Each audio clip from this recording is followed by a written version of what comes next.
Hi, everybody. My name is Nicole Smallwood. I am a graduate assistant at the Center for Student Success, and I am also a master's student here at ISU learning occupational therapy. I'm here to help you with some online learning tips and tricks. We're going to start by talking about preparing your schedule. So, the very beginning of each semester, you should start by going through your syllabi and adding important dates to your planner. So, these important dates are going to include exam, quizzes, and projects. This will ensure that you will not have anything big that will be surprising to you. And it'll also allow you to plan other events around your schooling. And you're also going to make a prioritized list of what needs to get done each week. So, this will really encourage you and allow you to visualize what you need to do. So, let's say that you have an exam coming up. So, that study for that exam would be first on your list compared to maybe starting a project that is due at the very end of the semester. So, as an online learner, lists are very, very important and will be your best friend. Creating an or a weekly schedule. With online classes, you have a lot more freedom than you do with in-person classes. So to keep yourself on track, I encourage you to plan when you want to do your schoolwork for specific classes each day of the week. So it's really imperative that you begin to follow a general routine, just like you would if you're at school. So for example, if you work really well in the mornings, you should wake up around 8 o'clock every single day, and then you would do the same routine. Get up, shower, and eat, and then start your work by 9 o'clock. Now, if you know that you don't work best in the mornings and you work best maybe at noon or maybe even later in the day, then you want to go ahead and schedule everything else around that. So you want to work on schoolwork when you are most able to. And then I encourage you to make an exam prep countdown. So this will allow you to schedule when and what you are studying for an exam to ensure that you will cover all of the necessary material by that exam day. So an example would be Monday. Monday, you're going to study chapters 2. Oh, I'm sorry. Monday, you're going to study from 2 to 5 p.m., and then you're going to study chapters 19 and 20. And then Tuesday, you can study from 3 to 6 p.m. and review chapter 20 and then look at chapter 21 again. And a pro tip would be that that very last day before your exam will be a total review day. So this review day will cover any type of material that you don't feel 100% confident in. So it'll allow you to revisit that again, and then you can take a you can rest for the rest of the day. So make your brain ready for your exam the next day. Creating a study space. So, creating an area in your home specifically for studying will be very important for your online classes. So, just like that, you have a specific area to eat dinner, sleep, and relax, you need to create an area where you can just do your schoolwork. So, when you create an area for specific tasks, you can train your brain to complete that task when you're sitting in that area. So, an example is your bed. When you get in bed, your brain automatically knows, oh, this is where I sleep, so I'm tired now.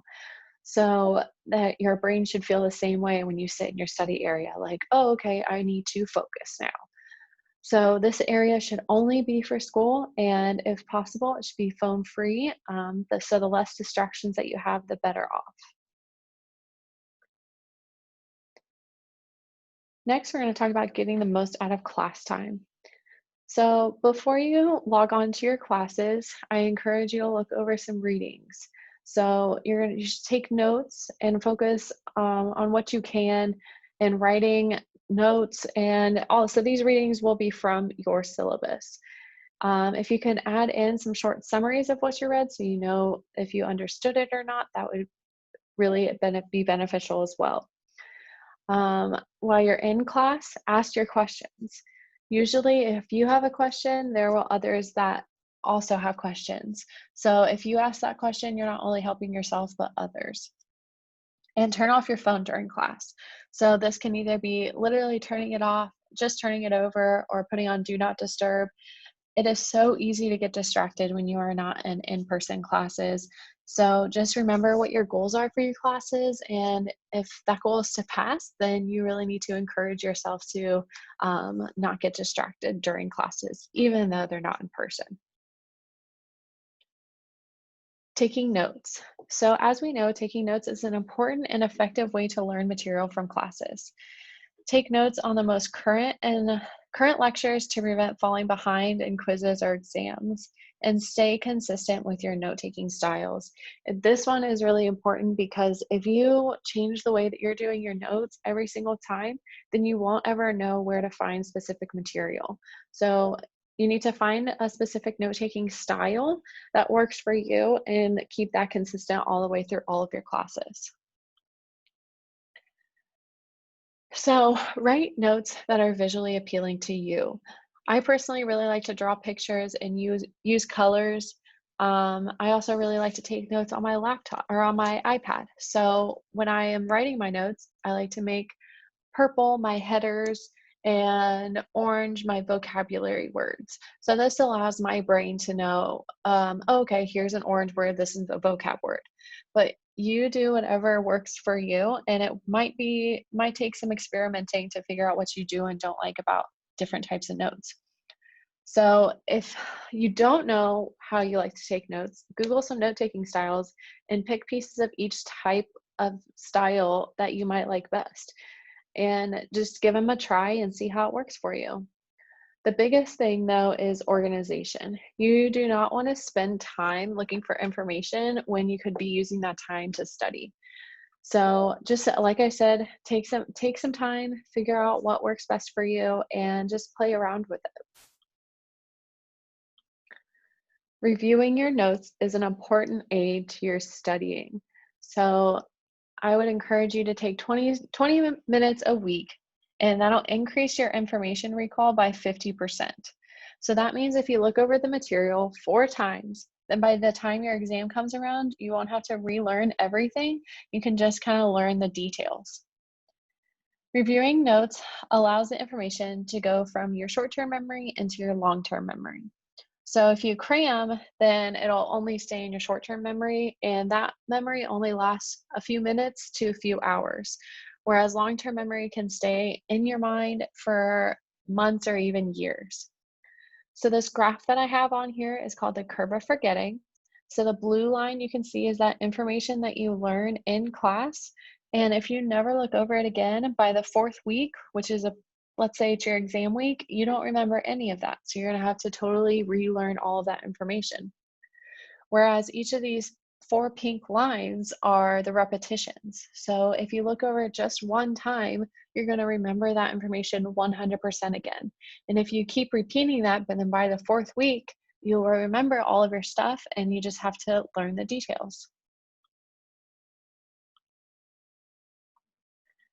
Effective studying.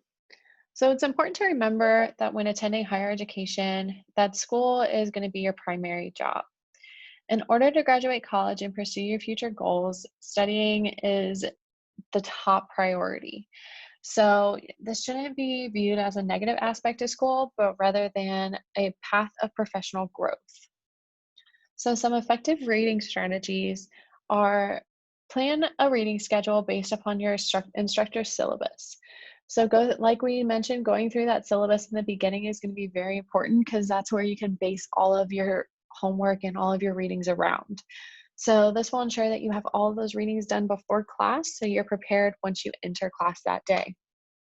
During your readings, write down any questions that you have or any topics that might be confusing. So then you can ask your professor or email them right away and then get clarification on that.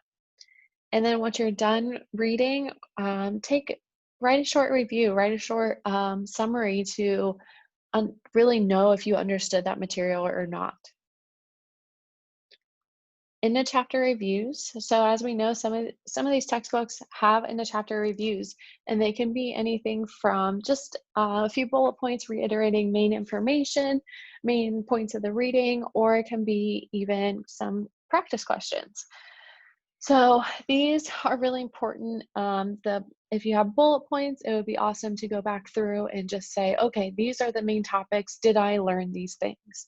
Or if they have some questions, you can go through them and really try to answer those questions, and that'll be a great way for you to assess if you learned what you learned and what you didn't.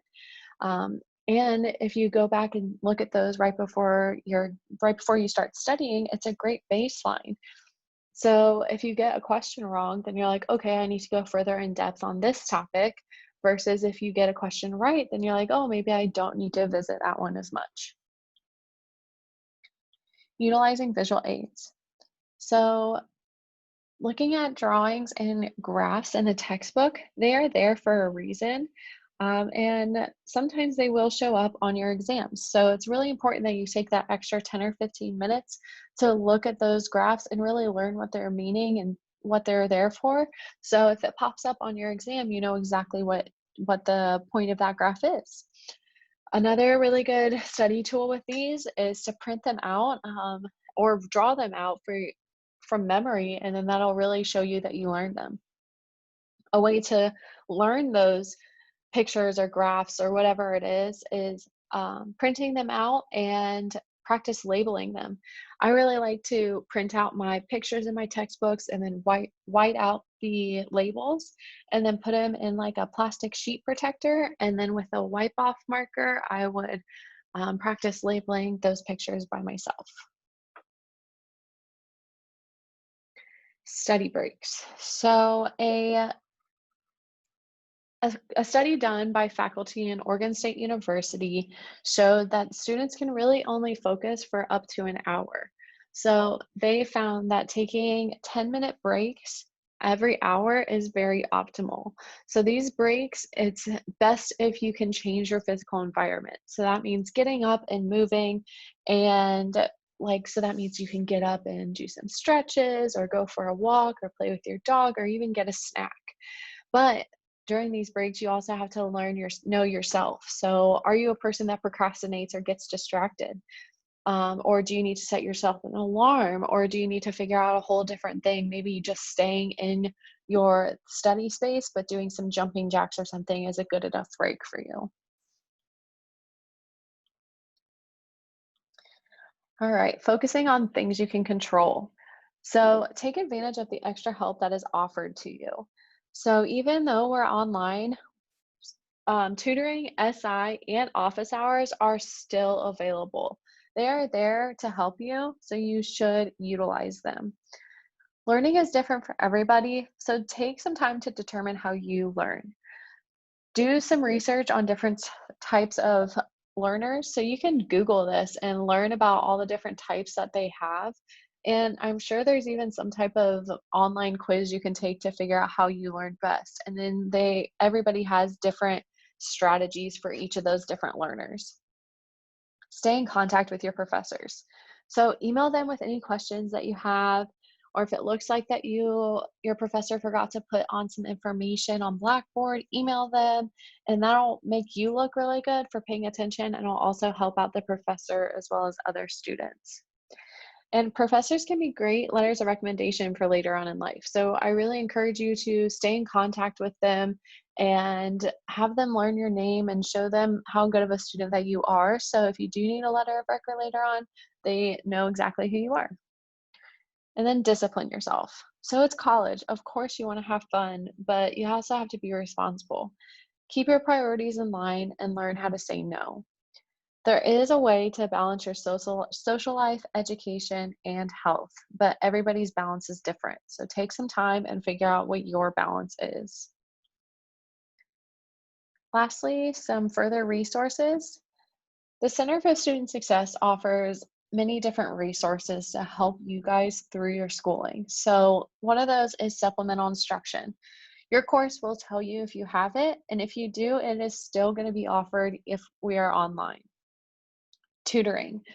So we changed the way that we sign up for tutoring. We go through our website. So if you go to the website in the third box, you will be able to sign up for tutoring there, and it is going to be online for you. So it's free and online, so you can access it anywhere that you are. And then just Google some videos. Khan Academy is a great resource for you guys to have. It'll help you learn specific topics.